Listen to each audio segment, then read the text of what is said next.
Hello everyone, I'm Ben Coleman, your anchor host here at the Florida Aviation Network, coming live and in the clear from the Central Florida Aerospace Academy, and we're at the number 49 Sun and Fun International Expo and Convention. I tell you, it's been a whirlwind. It's been a great week so far. We're just about to wind it up. This is Friday, and we have spoken to a multitude of folks that everybody brings something to aviation that we have here on set.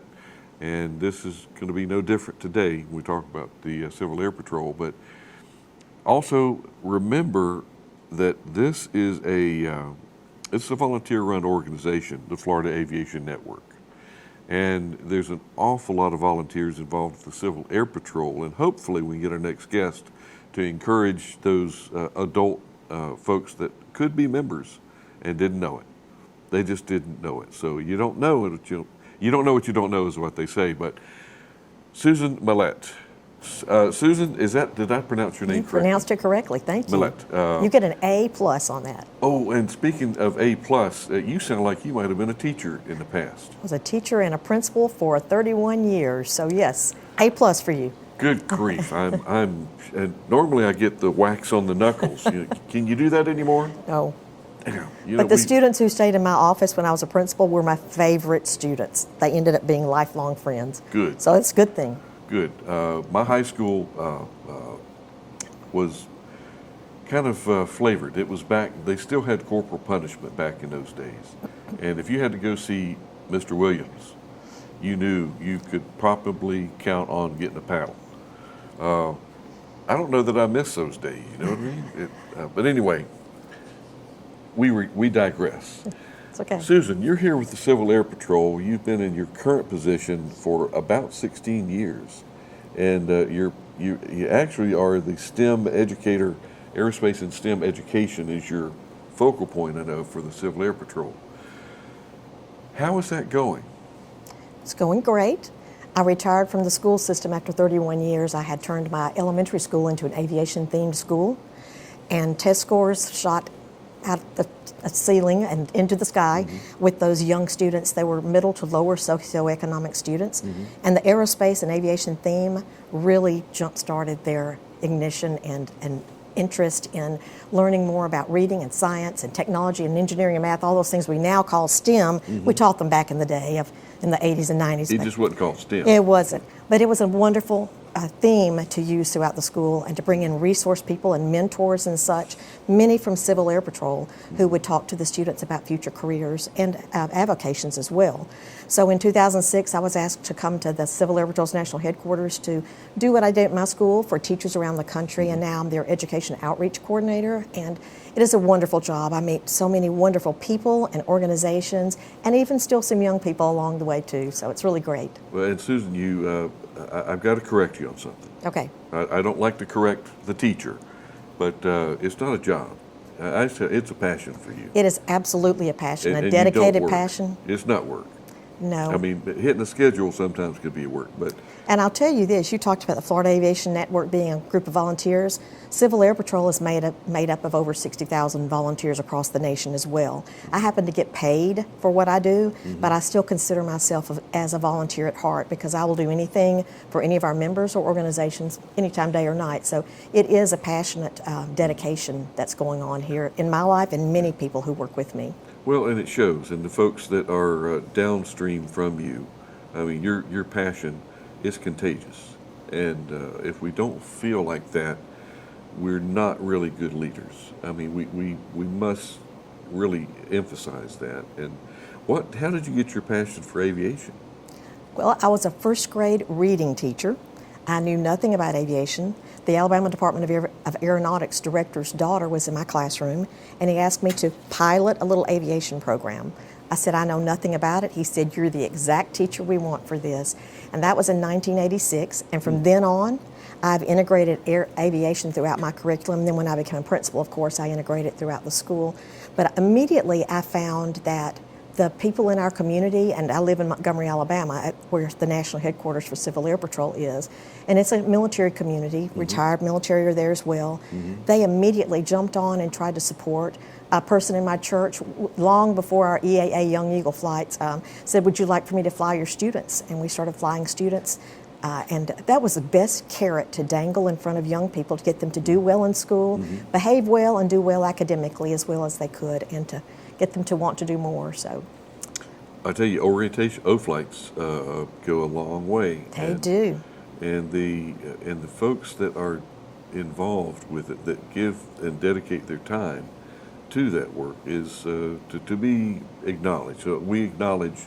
Thank you for the volunteers. Absolutely. For the Civil Air Patrol, I'm a member, and I've been a member for many, many years. Met my wife at Civil Air Patrol, and it's a very, very good grassroots foundation for learning how, particularly if you want to get in the military, particularly because it gives you the rules, regulations.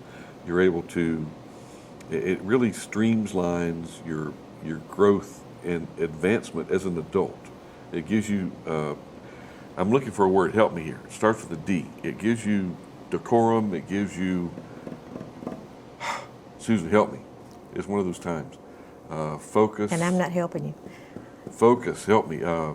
It gives you some goal setting for the future. Mentors are leading you to start striving for goals and setting those goals and reaching them. So, and doing it with a good sense, a balance of academics, community outreach, respect for others and self, leadership, servantship, all those words come to mind that it does help you. Did your word come now? It came. Your word came. You hit the tickle spot. Okay.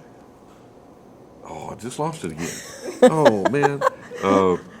Not dedication. It's, Well, that does give them a sense of drive, and I know that many young cadets who work in Civil Air Patrol, they come in as a shy. Discipline. Discipline. Very good. That is discipline. absolutely. That's what I was looking for, because I mean, these days, sometimes our youth, I would be confused if I was a youth in this day and age coming up. I'm sorry, dear, I couldn't think of it. Okay. And this is live. Did we mention this is live? Okay. Anything that There's we no mess editing up here. Okay. It's live, so it's captured. But discipline is sometimes, we mentioned the sticks and the fingers and the paddle and all that. That was a form of discipline. Another form of discipline is you go sit in time out for 15 minutes, young man. But the best form of discipline is that self-discipline where you really have set goals and you're going to control yourself, move forward, and strategically plan your pathway. Controlling everything around you is discipline and self-discipline. So they're doing those kinds of things, and you're exactly right. That's the best word to use. Dedication, and these young folks today, if somebody was like 13, 14 years old, could they get involved with the CAP? They can. They can start at age 12. We even have school squadrons around the country. First, let me just tell you this, that we have squadrons, cadet and composite squadrons for young people ages 12 and above, all around the country. In every state, we call them wings, and as the auxiliary of the Air Force. So if anyone didn't know that, we are the auxiliary of the Air Force, a non-combat mission, all volunteer organization, but we have squadrons all across the nation. And young people ages 12 and above can join. And typically these squadrons meet in the afternoons, evenings, at a local church or on an airport facility or somewhere. But sometimes we have squadrons at schools for those young people, and especially those at-risk young people who don't have parents who can drive them or take them to an after-school or evening meeting. So we have cadets at school programs where the young people can meet there. And at that location, if you're in the 6th grade, even if you're not quite 12, they will allow you to go ahead and join the squadron then. So those are really good opportunities for young people who don't have parents who can help them and have to work a lot and can't get them to extracurricular activities. But so any young person can go and explore. And if anyone wants to find out where their local squadron might be, they can go to our website, and it's gocivilairpatrol.com. And at the mid-page of that main page, there's a place that says Find Your Local Squadron. And if they enter their zip code, they can do a search radius from 10 to 100 miles, and find the closest cadet or composite squadron. So they don't want to go to a senior squadron because that would be all adults, and we want to make sure the cadets are meeting the people. But they can call and go and visit one of the meetings and see if they like it. And if there's more than one in their vicinity, I always suggest visiting more than one if it's available, because you don't know which one's going to fit you. Like any volunteer organization, everyone's different in the way they approach things. So it's open to anyone. In every squadron, there's different look and feel and different surroundings. In a lot of all of this information that's available to them is at no charge. No, not for the young people. They have to pay, like, I'm just going to give you an average cost is about $35 for a young person to join. We do have a lot of scholarships and donations for young people to get their uniforms. The military donates uniforms to us and such. So it's not a lot of cost, but there is cost involved. But there are people who are there to help the young people get joined and be involved. But once they join, everything that they do with their squadron is pretty much no cost to them unless there is an expense in travel. But they have special National Cadet Special Activities the young people can apply for and travel around the country and learn about different STEM careers in aviation, pilots, maintenance, all types of things. But those things come with cost. But again, we have scholarships for our young people to help them. But once you get into the door, okay. You get your foot in the door. Yep. Now we're talking about, that's when I was trying to pull up the. Oh, sorry, okay. And you used the F word Free? before. Yeah, it wasn't supposed to be priceless. It's but priceless, at no cost. no cost information. Yes. And it's really, really a vital role that we play in the airplanes. The airplanes are not just used for, and people don't realize that if a general aviation aircraft was to go down, and on occasion they do, there's a whole system that has been developed, and the Air Force is still responsible for finding downed aircraft. But they're not going to scatter a squadron of F-16s to go out there and look for NELT. People don't realize that the CAP that's the branch that is used to go out and do search and rescue, and it's a very, very fulfilling operation when you talk about a mission. So if these guys want to get it's the mission oriented, the drive to the goal, find those people on the ground, and get some safety to them, rescue them if they can. That's right. And that drives the whole system. And the aircraft that are used for that are, how many aircraft? And this will put you on the spot. How many Probably aircraft? Probably about 565 aircraft. I'm impressed. Okay, good. Cessna 172, 182s usually, but we have other aircraft as well. Our pilots are very well trained. We have ground team as well as our pilots who work in these search and rescue missions. And we have a lot of great new technology. We have innovative technology going on. Please excuse me. We use cell phone forensics technology to try to locate downed, lost people, as well as tracking our downed aircraft when that happens, of course. But we use a lot of new technology that our National Operations Center is training our pilots and our ground team, these adult members, to do in all types of emergency services. Besides downed aircraft, we do surveillance for after floods, tornadoes, fires, and such, and help emergency management system so agencies around the country. But not just the adults do that, but it is important for any adult who is listening that there are opportunities in Civil Air Patrol for them to fly and get more flight time in, working with a great humanitarian organization. But those we've been talking about young people here, but those young people, those cadets, also train with the adults and learn those missions, and they are trained once they become an adult and want to become an adult member, which is called a senior member. They can join in those missions as well. So those airplanes are used for great humanitarian missions, but also to train our young cadets. They take orientation flights in them, get flight scholarships to go to flight academies, and even earn their private pilot certificate while they're in Civil Air Patrol.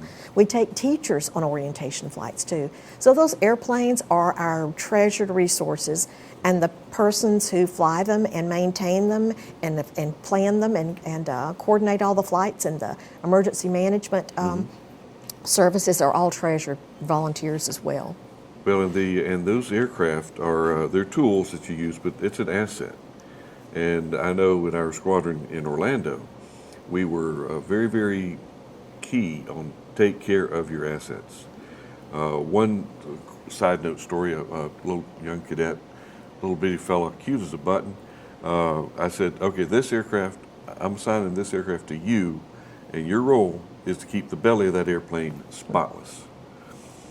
And he said, "Oh, that doesn't sound like much fun." I said, "Oh, you'd be surprised how rewarding it is." And now he's flying for the airlines on the West Coast. That's exciting. And he thanked me for making him clean the belly of that airplane. Learn from the bottom Sure. up. Yeah. We never know where things are going to lead. Sure. That's one thing I love about our cadet program is that we have young people coming in, they don't know what they want to do, they're very shy, but someone's nudged them into joining Civil Air Patrol, or they have a friend who's joined, or their grandfather said to join, whatever reason. But the Civil Air Patrol provides them such self-confidence, gives them experiences that other young people are not going to have, not only under the belly of an airplane, but inside and around, and meeting all the wonderful adult mentors, who, by the way, I'd like to clarify, are FBI background check before they work with our young people. So any parent out there might want to know that we are very secure in our working with and training and preparing and vetting any adult who works with our young people. But they get the great mentorship and the experience of the old guys and gals, that have been there and done that. And I think, many times they might not listen to someone in their family, but they'll listen to someone in this organization that's bringing them in, showing an interest in them like you did, and guiding them forward. Well, it's a vital role that we need to keep the Civil Air Patrol in forefront. And it's really easy to identify a CAP airplane. And I ask people, are you familiar with the Civil Air Patrol and what they do and their role? Yeah. I've heard of them, but what do they do? Search and rescue? It says that's their primary mission, but all that goes along behind that. And the guys at the Air Force, trust me, they don't. It's an auxiliary of the Air Force, and they want to know that when they need to push that button to instill a mission to go, that there's a team ready, qualified, aircraft are properly inspected, maintained, and everyone's proficient. And Form 5 flights, I mean, they're very, very serious about keeping the pilots up to speed to where when they call, you're able to answer. And Right. That's something that I think you, from an educator standpoint, is so important to emphasize to your students.